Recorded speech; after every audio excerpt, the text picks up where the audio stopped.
Let's go.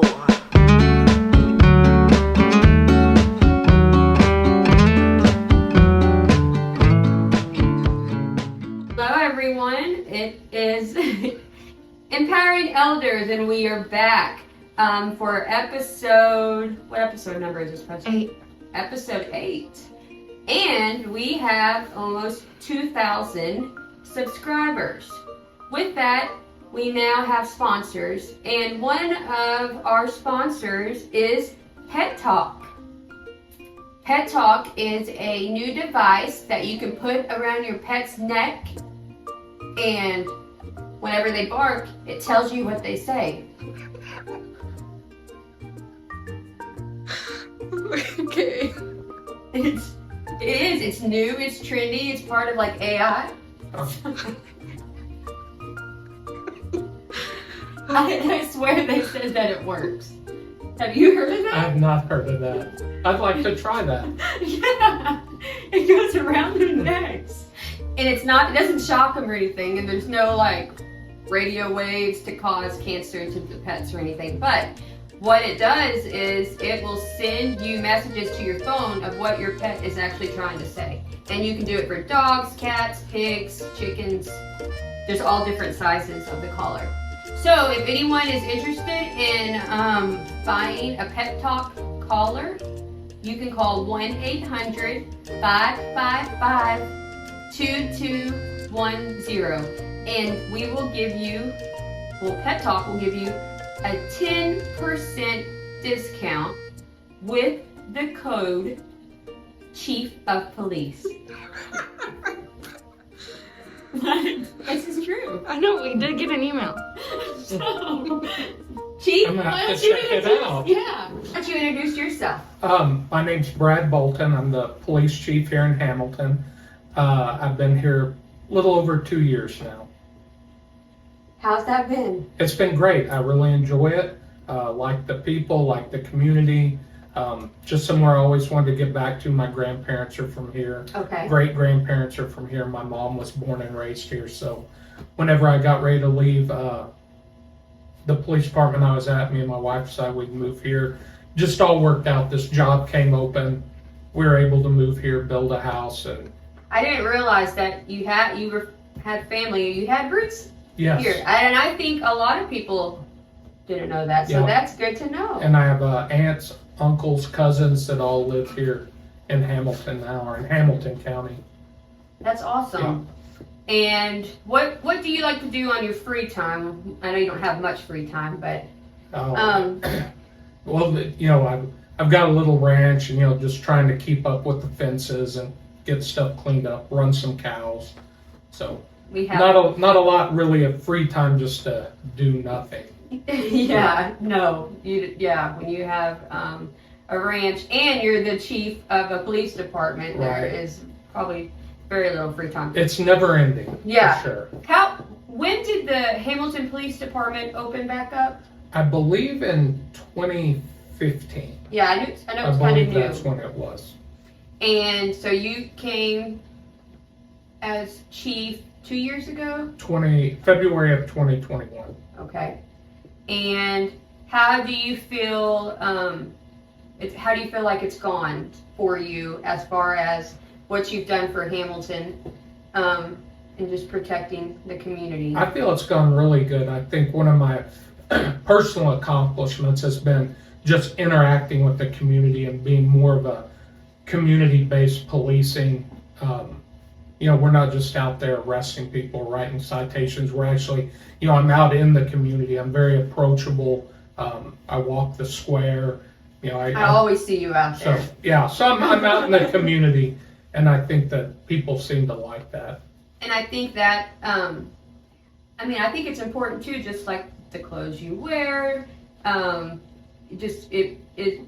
More people are open to talking to you. I don't think my little one even realizes that what exactly you do. I know he knows, but he doesn't feel intimidated. Right. He feels safe, and I think that's important because unfortunately the media has kind of Oh, yeah. Made the police, it's made kids scared of police, and they don't need to be scared unless you're doing something wrong. Right. You better be scared. But And that's what I've told people here. Where I came from, community policing didn't really work.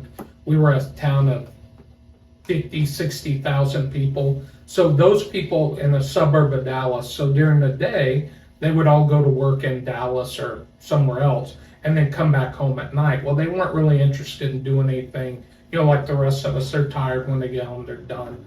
Whereas here, people work here, they live here, so community policing works here. mm-hmm. Also, we have a different, where I was at, the police were not looked on favorably, especially here in the last few years. Whereas here, the citizens, 99.9% of them are pro-police, and we're able to communicate better than the major cities. That what is the community event that y'all host? National I know you host Night Out. several events. Just inviting people over to the department just to do donuts, and I think that's really cool. Or coffee with a cop. Yeah. I like that. I wanted to go to that, but that was actually turned into a bad day. And then, that you helped me out with. Yeah. That was not the best day for me. We had one of our sweet ladies was exploited, and it was a terrible day, terrible experience for myself as just the leader of Companion.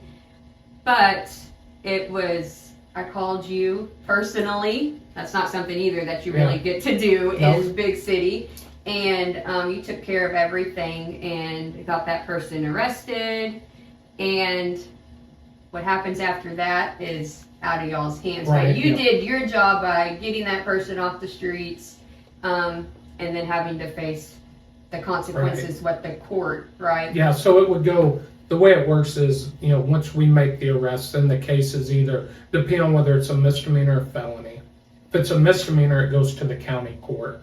If it's a felony, it goes to the district court, and then they will, it's up to the DA or the county attorney how they move forward with that case. Has there ever been times where you didn't agree with what the DA or the county has decided to do? And if you don't agree, do you get the opportunity to be like, hey, something more needs to be done? Like this person is a menace, and we need.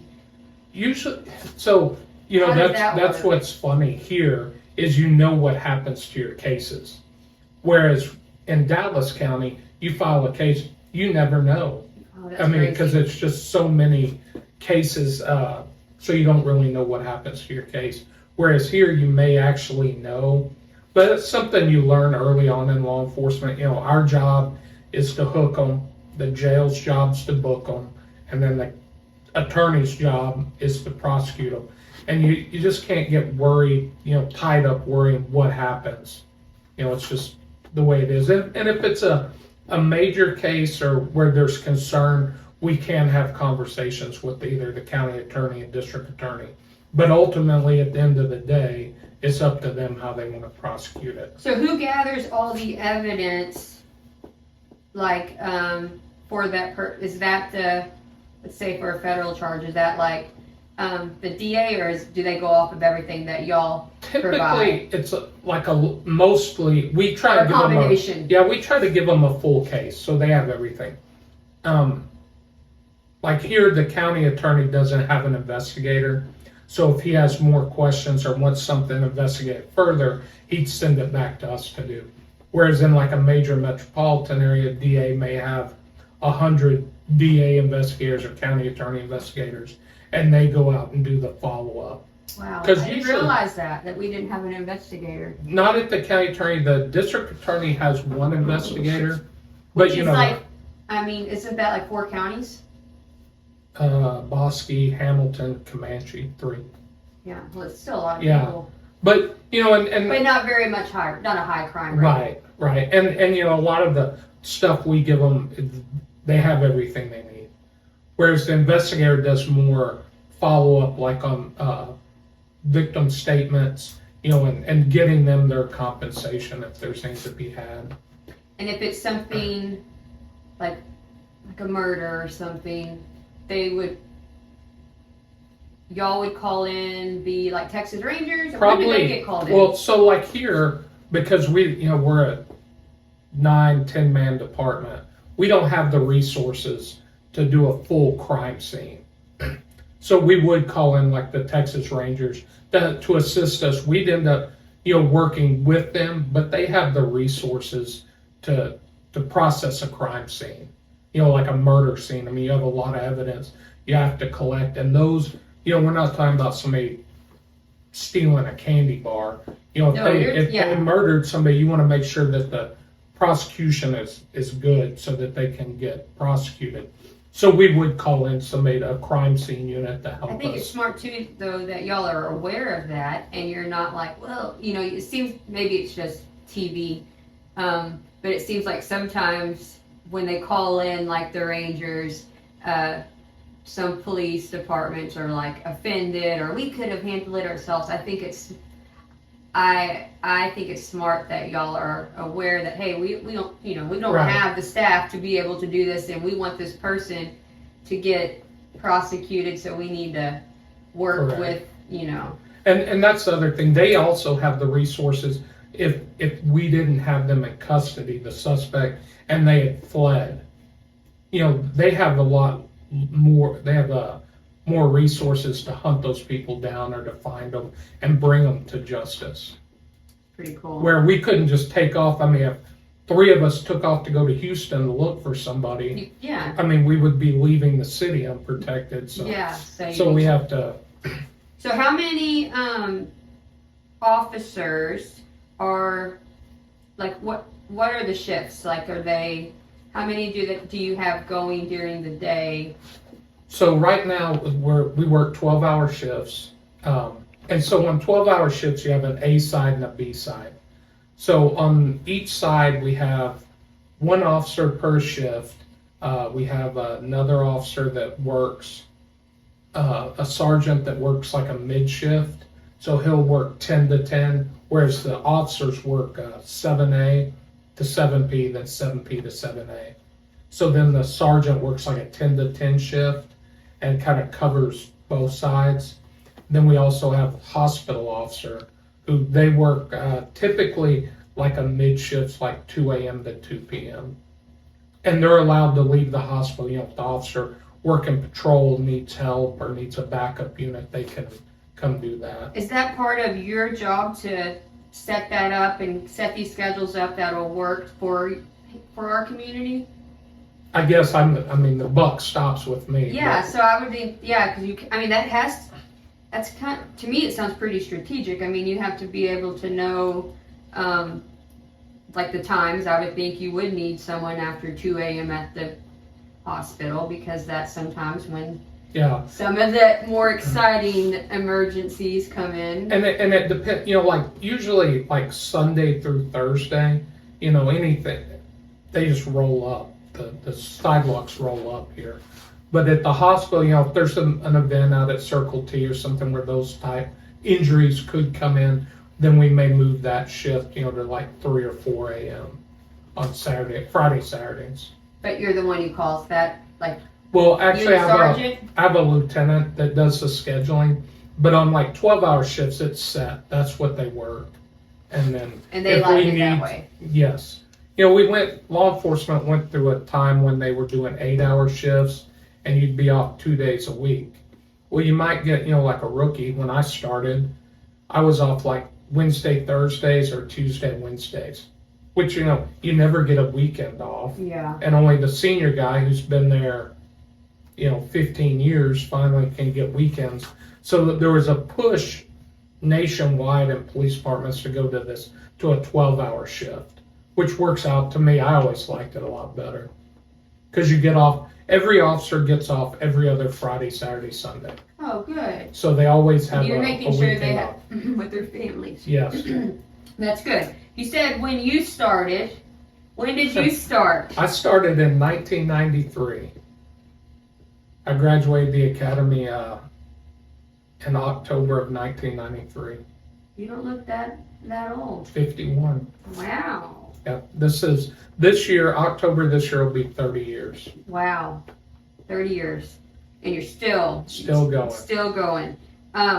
So where did you go? Where was your academy at? And I went to Travis County Sheriff's Academy In Austin. And then I worked for a suburb of Austin, Westlake Hills. I was there about 2 years. Then I went to the city of Llano, and I was there almost 2 years. I love Lano. I love the Yeah. barbecue. It was, but back in the 90s, it was like nobody there. No. And so I was there, and then a guy that worked for the sheriff's department got hired by Dallas Area Rapid Transit as a transit police. I thought, wow, if that guy can get hired, so can I. So I got hired, moved to Dallas. First day, I knew it was a mistake. What's a transit police? They deal with the buses, the trains, the HOV lanes. So they have like. What is the rules on the HOV lanes? Because sometimes I like to go on those. It depends on where you're at. The ones in Dallas, I believe, unless they've changed, is 2 or more. But what does it mean? What is HOV? High occupancy vehicle. So me So going you by myself was Cannot breaking the do law. it. Yes. Oh, yeah.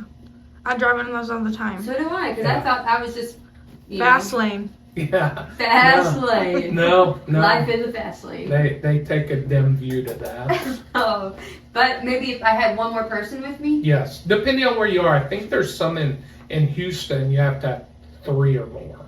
And so they Or actually have 3. officers patrolling that Yes. to see if there's that many heads in Yes. the car. Yeah. That's crazy. That's why there was no cars in my lane going to Houston. And I was just cruising on down. We're gonna have to, yeah.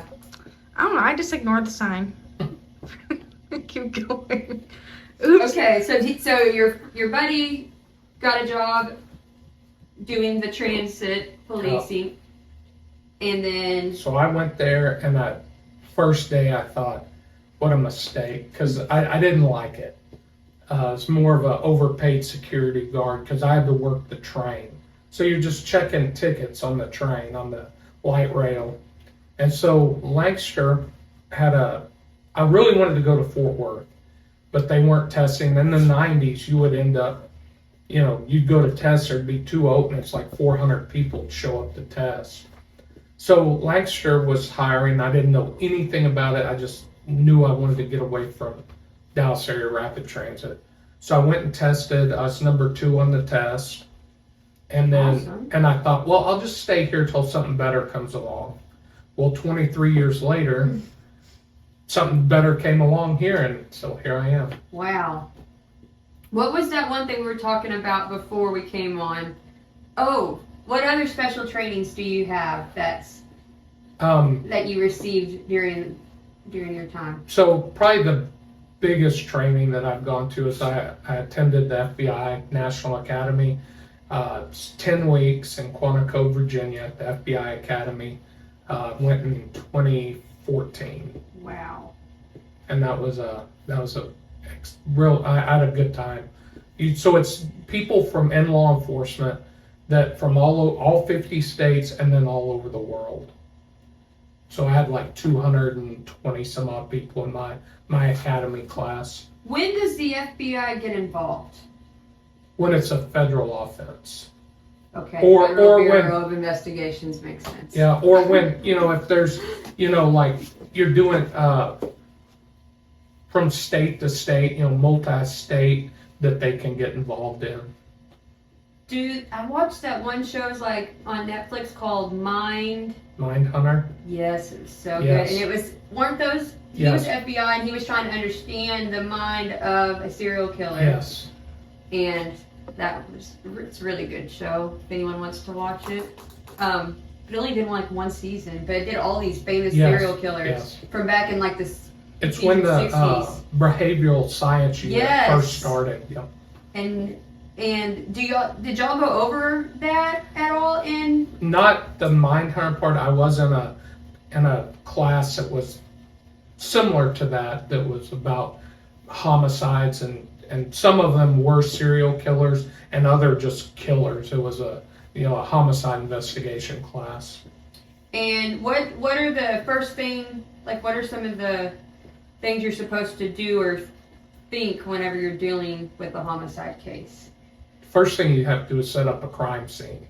So nobody in or out, and then you just start working your way from the outward inward, because you don't know how far out that crime scene could go. Some of them are easy, if they're in a house, it's contained, but like a mass shooting or something, Yeah. it could be over acres or miles of crime scene. It's pretty interesting. And you have to be careful, because everything, you're walking in, you could be potentially damaging evidence. Yeah, and then if they have a good attorney, they'll be like, Yeah. you can't use that. Yeah.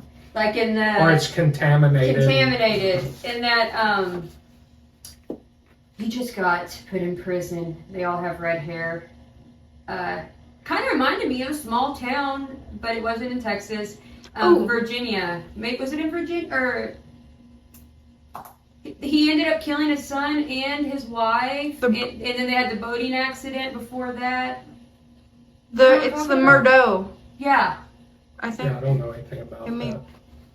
It may be a different name, but Murdo sounds familiar. Yeah, with he got put in prison and went and shot his wife and the son at the dog kennels, and then pretended like, someone came in there and did it, because he was involved in a lot of risky business, but it was like a small town like Hamilton.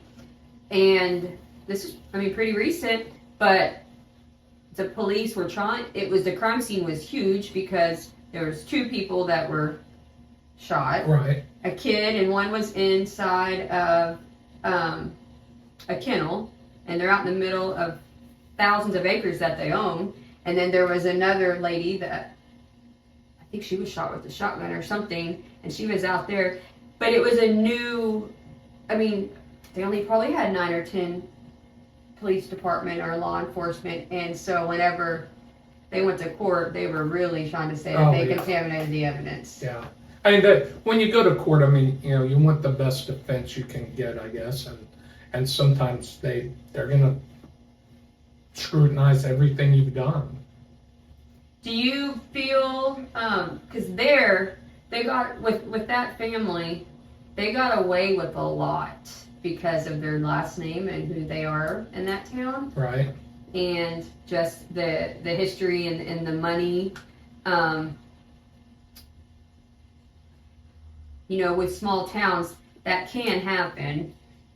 It could, yes. It could. But I feel like does, you're because maybe you've had that break in between. I don't know. I feel like you're a good judge of, you go by off of character, not off of their last name. Right. And the law is the law.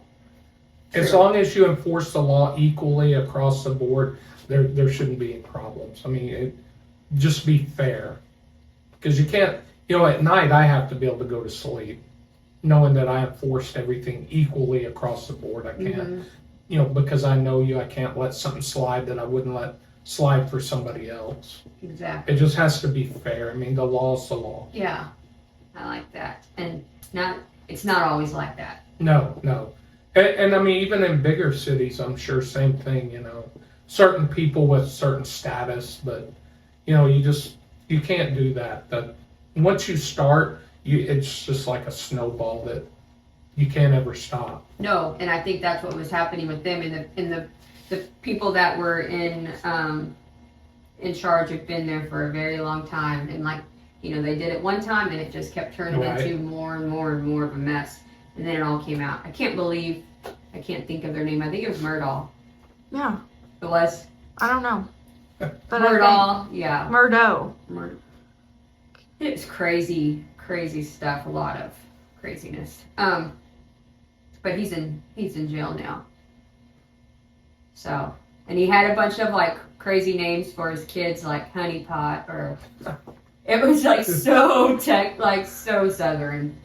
And then they had the whole court was on TV. Everyone was watching it besides y'all.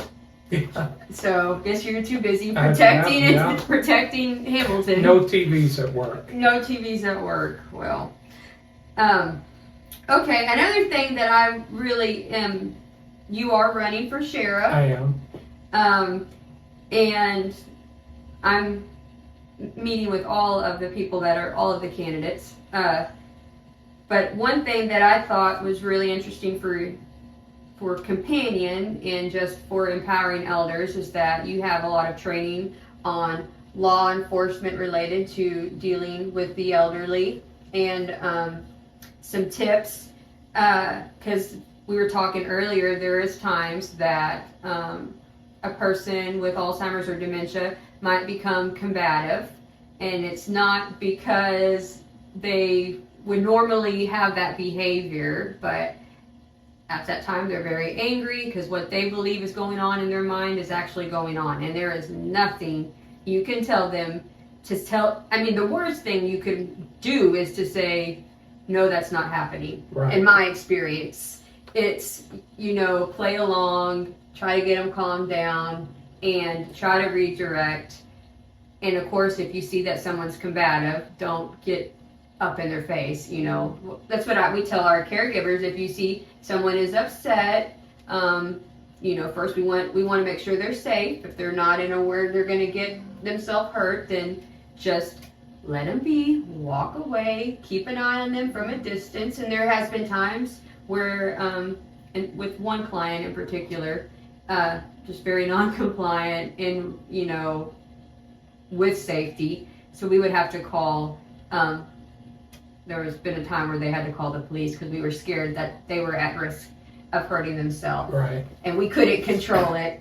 So what do y'all do in situations like that if y'all do ever get called to the scene? So we can go Or back to not the scene, because I don't know if it would be a scene. yeah. We got like you get a call. Okay. We get a call, so we go on the I'm call. trying to learn all the Yeah. correct terms. But if we go back, so T. Cole, who is the Texas Commission on Law Enforcement Education, this year they made it optional to take training, law enforcement and the elderly, because the population as a whole, these baby boomers are now getting to be seniors. 10,000 Yes. a day turn 65. So we've got this explosion of people over 65. So this year it was optional. I went ahead and did it this year. I believe after August, so the training cycle runs from September 1st for 2 years to August 31st. So I believe starting September 1st, it'll be mandatory for all peace officers to take Good. law enforcement elderly, which goes, two ways. One is the scams that are rampant these days, and then the other, like what you alluded to, the Alzheimer's and stuff, that where people could become combative, or they could have assaulted another family member because, like you said, they believe whatever Or grab is a gun. happening. Yes. And so our whole goal is to prevent injury, because we know they're Good. not, that's not them Yes. normally. And then prevent injury, to get them to where they need to be treated either medically or psychologically. And we were talking about sometimes, because I've had to do that before, just as my experience as a social worker, sometimes even in nursing homes, there was someone that was a harm to themselves or others. And so then I would have to call the judge, which was Judge Lively at the time, and he would come and deem them Where you would get a mental detention. yes, and then we would load them up in the van and have a fun ride to Oceans. They usually were pretty upset with us. But at that time, that was the best thing for them. And I think it's the most dignified thing for them too, because you don't, especially in a nursing home setting, you don't want other people seeing them act that way. That's Right. not their norm. And so it's very quiet, easy transition. He didn't end up hurting anyone, but he hurt himself a couple of times. But just, there's a line, I think, that it's really important for us to be able to follow, because we want to make sure that it's a dignified way of doing it. They're also staying safe, and then thinking about their families, and then also thinking about your officers. Right. We had this one little lady that she lived in this house her whole entire life. She was born in that house, and she was 94 years old, and she died in that house. But she went back to the olden times and of Indians and Wow. so she had guns all in her house, and if she didn't have her guns in her house, she would go grab a knife or something else. So we would keep the guns in her house without any of the bullets, just so she could feel safe, you know? And it was crazy. We had to do a lot of education, but that's pretty normal too. The main thing is just to make sure that there's no ammo or anything in the house, and it just kind of makes them feel that they still have that control. It's just like also giving them a wallet that has maybe some old expired cards or stuff that's really not active, but it makes them feel that they still are in charge. Right. And so.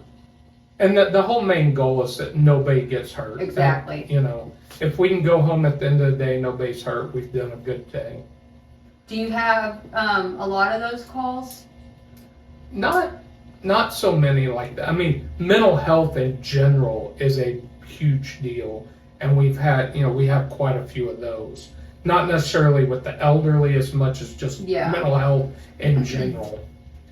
And I'm so glad that y'all see that now, that law enforcement sees that now, or actually is acting on it, because I do believe that there is a lot of people that have mental health issues that just get put in the system because they're not getting the medical or psychological care that they need or support, and so it's just easier, you know, because they continue to break the law or they continue to do things that it doesn't make sense to us, but it makes sense to them, and it causes a threat to society. Right. But there's ways to get that fixed. I mean, if you have them on right medication and you have them, you know, working with MHMR and working with other agencies locally to keep them safe. And that's what you try and keep the mental health people out of the jail, because that's not where they need to be. Mm-hmm. They need to be, like I said, in treatment. And sometimes you can use that, or the county attorney, district attorney, depending on the offense or the crime, they can use that to, you know, hey, you go get treatment, you stay in treatment, or you know, visit your care, you know, your psychological care person, however often, then we'll dismiss these charges. Because they don't need to be in jail. I mean, sometimes they have to be because the crime's so heinous, but, you know, just everyday stuff, they probably, you know, they don't need to be in the jail. They need mental health. So whenever there is a mental health call from the hospital to y'all, because do y'all get called for that? Like if they're like, hey, we need you to stay with this person, we can't get them to calm down. Yeah, we try not to do that. I mean, we do that. But for the hospital's sake, to keep the hospital safe. Right. That's, But work with them too. Let's get them where they need to be, because the hospital. Do y'all transport them to the or just ambulance? It depends. So the sheriff's department is actually by statute the one that has to transport from the hospital or cause it to be done. However, you know, if it's somebody, we try not to take them up here to Hamilton General, because they're not a psychiatric care facility. Yeah. So unless I bet they appreciate that y'all do that. Oh no, we work. Actually, we have a meeting with them once a month, and with MCOT, MHMR. Yeah. And you know, just roundtable if there's any problems. What are the problems?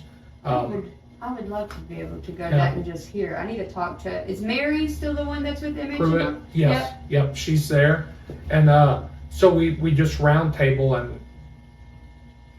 What can be done, you know, and that's where we work with the hospital, that don't bring them there. You know, don't bring people here for mental health if that's their only issue.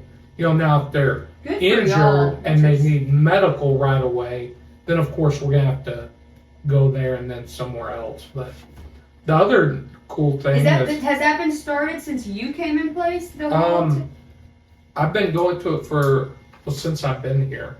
So were they always doing that before? I don't think so, because we had. That's a huge deal. Like that's. Yes. Oh, and once a month. I mean, that's a. Second Thursday of the second Thursday, same night as I have council meeting, that day at 11 at the hospital. That's that makes my heart warm. That's great, because that has been such a need. I mean. Oh yeah.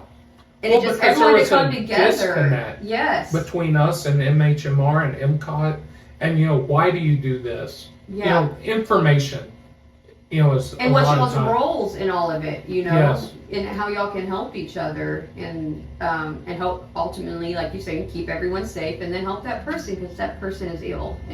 And so they've got a thing now. We have these iPads that have like FaceTime on them. Mm-hmm. So it's like a telesite Yes. where we can get in with MHMR if somebody's in crisis, let them talk to somebody. We don't have to. Before, you had to wait on MCOT to drive here, and they're like 4 or 5 counties they cover. So we may be waiting 6 hours for somebody to get here. Now we can just hit the phone. But do you feel like that if someone is in a crisis and you give them an iPad?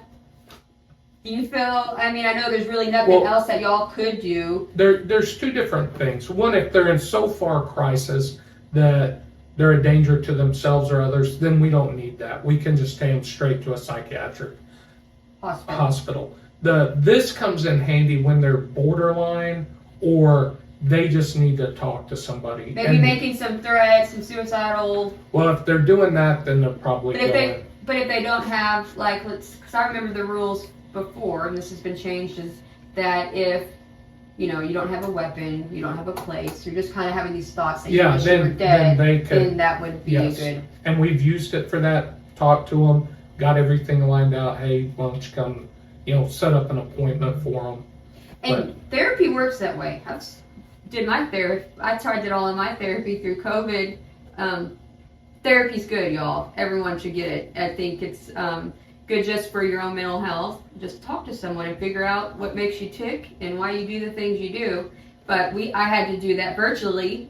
And at first, I was thinking this is never going to work. Like, I have to be in person. But she had me crying in the first session. I had live. It works. If you have someone who knows what they're doing, and you have someone on the receiving side that wants to get some help, and figure things out, it does work. So that's definitely great that y'all have that, and that y'all are using that instead of, like you're saying, you don't want them to go into jail if they're not. Right. You just want to get them help and keep the community safe. Right. And inpatient may not be for everybody at that exact time. So this gives you options, and somebody else, one, can I'm set not up like a plan of care for them too, Right. probably on that call. Well, this is just like the beginning that y'all have started with them. Correct. And then from that, the person on the line will set them up to have continued care, whether it be inpatient or just outpatient therapy so many times. Right, and they'll come check on them, and That's so great. yeah, no, it's worked out really well. Yeah, it's a full circle. And I think it's great that your department is doing that and is involved in that. It's worked out real well. Y'all don't have a social worker on staff? No. No. We have mental health officer who's gone to a 40-hour training for mental health, and so they have a little more training than others. And so eventually, if I could get everybody through that training, that would be my goal. It's just the problem is money and shift coverage. Mm-hmm. So because what I've seen, you've already done. It's been a major. You're here. Your time as chief has been a major success for Hamilton. But then it's kind of like, well, if he does leave and you do become sheriff, what are your plans for? Because I don't know if the sheriff's department is currently doing this mental health. Do they have? I'm not sure whether they have a mental health officer now. I know they did. They also have the iPads. They got them a few months ago, or 6 months ago, or something. Do they attend the meetings? They started to, yes. Okay, good. So you would, if you were to become sheriff, that would be something that you would want to make sure. Would just continue, yes. And you would feel safe that your department here already knows what to do. So, right. Because that's another thing I was kind of thinking about. I'm like, what is your plan to, small town, you got sheriff's department and you have the police department. I don't know if they always see eye to eye. It seems like it's kind of a little competition. I don't know, but that's on the outside looking in. Which competition I think is good, I believe, makes it for a better product. But what is your plan on how to make sure that everything goes smoothly once you leave as chief and become sheriff? How would you make that smoothly? So, and I've talked to Ryan, the city manager, and talked to council and told them, if I were to be elected, then I will help them replace me. Because one, it's going to have to be somebody I can work with. Mm-hmm. Two, I don't want to go backwards in what we've accomplished. So much progress. So it's going to have to be somebody that would continue doing what I was doing, or that same community relations, community policing, somebody who's part of the community. So I would work with them, because one, it would affect me. Yeah. So it has to be somebody I can work with. And so tell me this too, what's the difference between your job now, your responsibilities now, compared to what your responsibilities will be as sheriff? For one, countywide, as opposed to, Hamilton's probably 2 square miles, where Hamilton County is 830 some odd square miles. Wow, yeah. So a little bit bigger terrain, a little more, but Hamilton County is rural. So you may have, like, I live in Indian Gap, so when we talk about neighbors, probably anybody within 10 miles of you. Mm-hmm. A little different than Dallas County. Way, yeah. So, it would just be more responsibility of terrain. You would have a few more things, the jail, civil process, a few things that don't go on at the city level. But however, it'd be the same, leadership's leadership. And just, continue to be a strong leader and have people follow you to accomplish the goals. And I see that with your, I don't know, the police officers. I don't know all of their names. Are they deputies or the cops? They're officers. Officers. And then sheriff's department deputies. Okay, but I can see how your officers look at you and they're proud. Yeah. They feel safe with you being their leader. So that makes me, I'm sure everyone's a little concerned, but then if you're still involved and y'all continue to move forward, and if they stay where they are and continue the policies and everything that you put in place, I mean, life will be good. It should just move on. Yeah. What are some things that you want to do as sheriff, or you would like to see be done, or that's different than what's current? First and foremost is public safety. Mm-hmm. So you have to have public safety before you can do anything else. With that, like I talked about earlier, the 12-hour shifts, the A side, B side, I feel like with one additional deputy, so right now I believe that, they have 10 with the sheriff. So if you had one additional deputy, 11 with the sheriff, you could run 8 people in patrol, 8 officers, 8 deputies. So you would have 4 on each side. So you would have that overlap. So there would only be a small couple hours in a day that there would only be 1 deputy on duty. The rest of the time there would be either 2 or 3.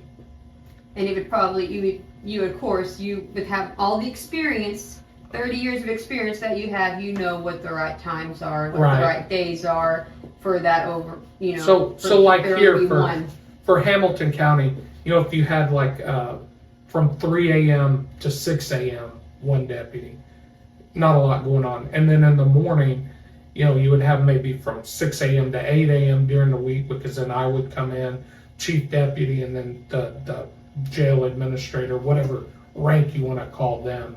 I think they call them a captain now. So you would have that. And then on the weekends, 10 a.m., somebody else would come in, and then somebody would come in later in the afternoon. So you would have almost double coverage 24 hours a day. And the way they have it set up now, they have 5 people that work Monday through Friday, 8 to 5 in the office, and only 5 deputies on the street. And a lot of times they go home and there's no deputy at all. Do you know what if you're up in Indian Gap and you have an emergency and you call 911, do you know the time it takes right now for a sheriff? So it depends. Do they track that? That's something that I think should be tracked. I'm not sure what the response time would be for the county. So like in the city, you're talking probably 3 to 5 minutes. I mean, because you have to figure in the time. You make the phone call, the dispatcher has to answer it. She has to ask you a few pertinent questions. Where are you at? What's going on? She enters that and then calls the officer. Officer gets the call and then goes, depending on where they're at. So, probably 3 to 5 minutes average response time in the city. In the county, I don't know what that would be. If you only have one deputy and he's in Ferry. That's what I'm saying. And you're going to Indian Gap. Whereas I looked at the county, if I broke the county up into thirds. We should have had a big map. Maybe you could do a little editing and show them the Hamilton County map so they can see exactly what he's saying, how big it is. And it's unrealistic to have one person. And sometimes they let them go home and the on-call deputies coming from Temple. I mean, you're talking an hour just to get to the county line and then another hour depending on, So that would be one of my things. More people on the street because public safety, number one. Yes. So and we're such a small, just like the police department, the county's so small that people have to wear several hats. Whereas in a big city, you're a detective. That's all you do is you're a detective. Well, here you may be a detective and you may have several other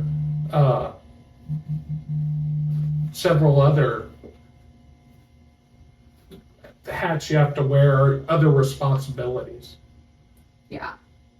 I think that would be great just to think about that and just to looking at the whole big picture and just applying what you've done with the city to try to be able to do that for the whole county. And I think it's possible. It's just all you want to do is hire one more. And it's just reallocation of the personnel you already have. Do you want to reopen the jail? Is that a touchy subject? Well, so short answer is yes, but you really have to look at it at a bigger scale. One, if you opened it up into a full-blown county jail, we're going to be right back where we are today, which is having to take people somewhere else because the jail's going to be full. You're going to have people that can't make bond, you're going to have felons, and you're going to have people waiting to go to TDC. So you're right back where you're at. My idea would be to open the jail as more of a holding facility. The most you'd be there 3 to 5 days. Not like Coriel, where they have to hold some of those people for years. They haven't been there. Yes, and Coriel, I talked to the sheriff over there last week. They're having they have like 100-bed jail that's full. And in bad condition. Yes, and they're having to pay $100 a day to house people in Johnson County. Wow. So I would rather have, we're going to have to pay to take them house somewhere else. That's inevitable. Just because up here, I think it's like a 20-bed jail, and the most you can have is like 18. I mean, that'd be full in 2 months. Mm-hmm. But if we had it as a holding facility where you're not there more than 3 to 5 days, you fall under different standards than a full county jail. And those people, like, if you arrested somebody, let's say DWI tonight, well, tomorrow morning the judge would come in, set their bond. Bond would either be a PR bond, which is personal recognizance, they just get out and promise they'll come back to court, or a low bond, $500. Well, they're going to make it. So why put the wear and tear on the vehicle, transporting them somewhere else? Taking a deputy away, taking them out of the county. Ultimately your goal is to keep us safe, and when you take one of those out of our county, then that's a lack of public safety. Yeah. So if we could do that, I think that's more feasible. You have to have less employees to work it, and would you have to hire more than? You would have to hire. Like a separate, non-certified jail staff. and that would be good because people need jobs. Yes, and so one of my ideas, so as a jailer or a corrections officer, you only have to be 18. So kids coming out of high school that either want to go into law It'd be a enforcement great opportunity. or don't know what they want to do, at least you have a good job. And it'll teach you what you don't want to Right. do because these people coming in. And one of the challenges here is finding people local that want to be police officers. So that would be a good way for me as sheriff to look at, hey, they're going to make a good employee. I'll send you to the academy, because if you send people to the academy that live here, they're more likely to stay. Yeah, one of my cousins, well, I don't really know what he is, but yeah, I would say cousin. He was a jailer, and Coriel sent him to the academy, but he worked as a jailer ever since he got out of high school in Jonesboro, and then he proved himself, and he's, that also empowers you and makes you feel good because, the sheriff believes in you, Right. and they're willing to put you through the training because they want you to go out and be a deputy, And right? then they're connected to, they're from here, Mhm. they're connected to the community, they have a They care, they have a passion. vested interest in the community. Where right now at the sheriff's department, there's only 2 people that work for the sheriff's department live in the county, and that's the sheriff and the chief deputy. Where at the police department, I have 10 employees and 1 part-time employee. But of those 11, all but two of us as the police department live in the county. So, I wonder why, that's strange to me that there's not more local sheriff staff. Yeah. I don't understand that. And since I've been chief, I've sent 2 people that are from here to the academy. I've seen that. So they've worked out real good. And they have happy. kids here, Yep. and they want to keep it safe for their kids, Right. And their families. and it's just one of them that I'm thinking of. I think it's done a lot of good. It's for the whole entire family because you did that. So. Yeah. No, it's worked out real well for me Mm-hmm. and for the community, I think, because people know them. And And people know you, and so they trust you, and so they're like, hey, I want to work. I think I could work for him. And so if you are elected sheriff, I think you would have that same, because everyone's been able to see you here in Hamilton, that I think more people might want to work for you as a sheriff. Yeah, and then you I can hope have so. more, I think so. And that's and I've had some people call me, and they're police officers in surrounding areas. They said, hey, if you're sheriff, we'd like to come work over there. And they live in Hamilton County. So, and so what I'd like, which would work out, they live more out towards Hyco. So you have deputies spread out through the county. How's your relationship with the Hyco Police Department? Very good. Me and Kenny Lovell get along really well. And so I've asked him, I said, hey, look, if I'm elected sheriff, could I get an office, just a desk in your office? That way as sheriff, I'll be in Hyco 2 days a week, let's say. And then those days, somebody in that end of the county needs to talk to the sheriff, I'm there. Yeah. And also, part of that community.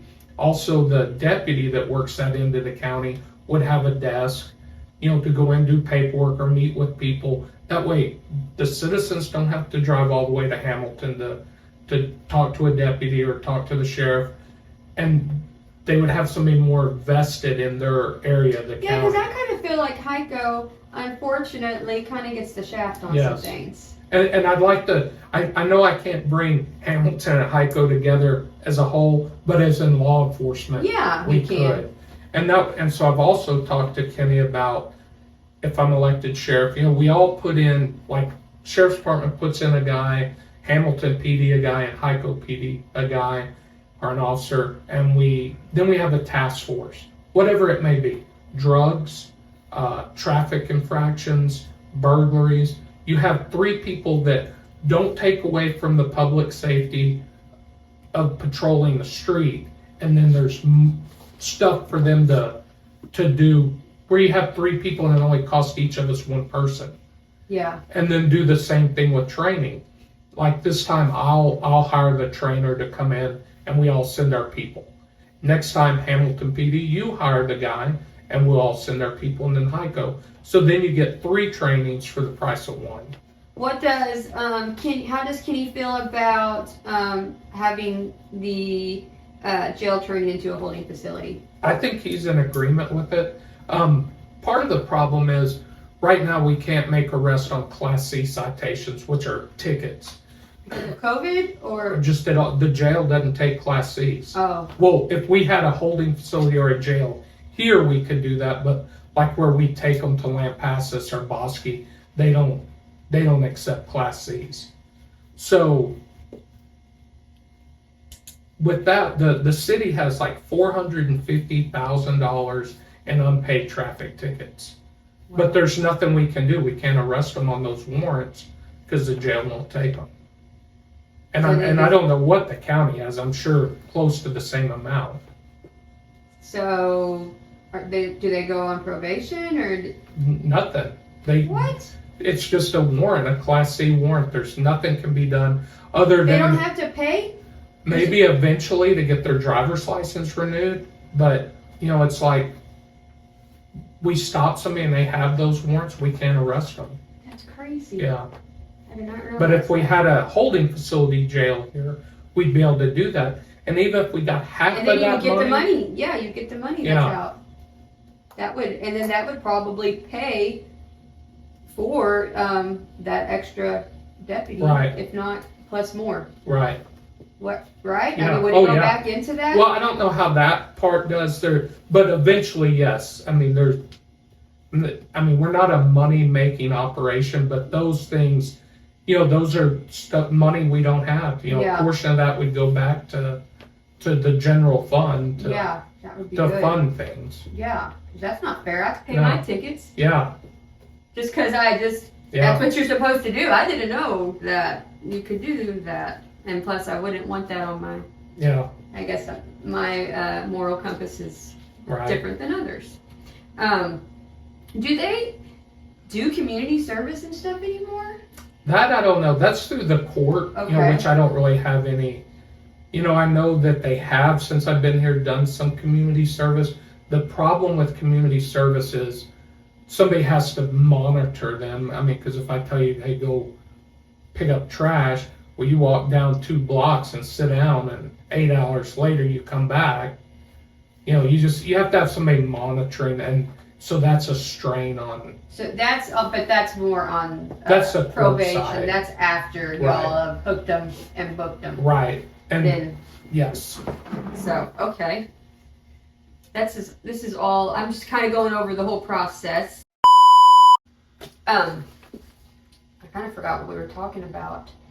What were we talking about? The traffic warrants and the amount, and then the community service. So I believe like probation, the probation office does some kind of community service stuff, but I don't get involved in Yeah, that. that's not after. really, Yeah. not our deal. Yeah, and they do a good job. Yeah. Probation department here is great, and they do a good job with all of that. So I think that's good too, that you understand what is your role, and you stay in, and what's your lane, and what's Right. your focus, and you stay on that. 'Cause Because if- that causes just everyone. Well, that, and if you're worrying about this, what happened to them or what they got, you can drive yourself crazy. Yeah. And you just got, I did my job. Yes. If somebody else fails to do theirs, then that's their deal. But I did mine. That's why I try and explain to my officers, because they take a lot of things personally. Yeah, And their because in a cases. small town too, I mean, they have to hear the other end of it of, people complaining to their kids, well, your dad arrested this and that, or, Right. and then they come to find out that they didn't even get in trouble, but yet or they didn't get a big, whatever happened after court. It's like, I could see how it could be frustrating as like, was it worth me doing all Right. of that, and then You know, having hours all the of negative paperwork, feedback? right. Yeah, and then it was nothing. That would be frustrating. Right. And you just can't worry about it. You do your job and send the paperwork on, and But that's hard to do in a small Oh, town it is. because Easier said than done. yes, but at least you're trying to get them on the right mindset. So Right. Yeah. yeah, because that's tough. Is there anything else that you think that you would want to share with our community, our followers? If you have any questions for me, I'm available. Several different ways to get a hold of me. Facebook, come to the PD. My phone number's on my Facebook. So, I'm available. Email. If anybody had any questions, they wanted one-on-one answers to, and that I just really enjoy living here, and the community support is amazing. Yeah, I see a lot of people that support you and your vision for Hamilton in Hamilton County. So that's exciting. Again, just to put this out there, because we're doing these podcasts. This is our whole reason for empowering elders is just to educate the community, especially in rural areas, of what resources there are. And right here is a very good resource if you have any questions on how to handle, elderly loved one with maybe who's having some combative behaviors. Sorry, guys. We got Fisher taking out the trash. But this is a way for us to be able to educate people of what resources are out there, and also we want y'all to feel safe and to feel comfortable with the candidates. And I mean, right now this is the chief of police, and he's already he's just kind of telling us exactly what the police do for our community. So any questions or anything, you can always reach out to him or reach out to the officers of his department, because they are a very tight team. And I'm excited for y'all, and I'm excited to continue to hear what the other people that are going to be on here for what their vision is for Hamilton too. But I think before we didn't even, with our other person that we spoke with, we didn't even really talk about the whole how to cover this large area with so many deputies, and the fact that you already kind of came up with a schedule and how that works for Hamilton, and how you can just kind of put that into a bigger scale. And you just have to work at what you have, because on a bad day, you'll never have enough. Yeah. So you just have to make sure you have enough for, normal Well, day-to-day if you just have operations. good relationships with people, they're going to want to call and tell you. Right. And that goes back to what you were talking about earlier about like a neighborhood watch or a crime watch. Really, you don't need, what I've found in the past is if you get a group together, you say, all right, we're the crime watch. Well, once crime stops, they don't want to meet anymore because their agenda or their goals have been taken care of. Where in a community of this size, we're all part of the community watch. Yeah. I mean, you know who your neighbors are. Mm-hmm. You know which vehicles are supposed to be there. If you see something out of place, that's what we tell people. It's the thing that they said, see something, say something, which is actually true. You know better than I do what goes on in your neighborhood, mm-hmm. and at your neighbor's house. Get to know your neighbors and watch out for each other. And when you see something out of place, call the police or sheriff's department and let us check it out. Yeah, y'all have done wellness checks for us a couple of times on some of our clients. That's another thing too. If you can't get a hold of mom or dad and you're concerned because you're living in Dallas and you haven't heard from them, you can always call and they'll do wellness checks and let you know that, yep, they're okay. They just had their phone on silent and they didn't realize it. Which is 90% of the time. That's what happens. Or they have the picture of the screen is the lightness is turned all the way down, so they think it never comes on. That happens a lot too. So anyways, well, thank you Thank for you. meeting with us. Enjoyed it. Yeah, I think it's going to be fun. Again, everyone stay safe. You can follow us on LinkedIn, TikTok, YouTube, Instagram, Facebook, and Like, share, and subscribe.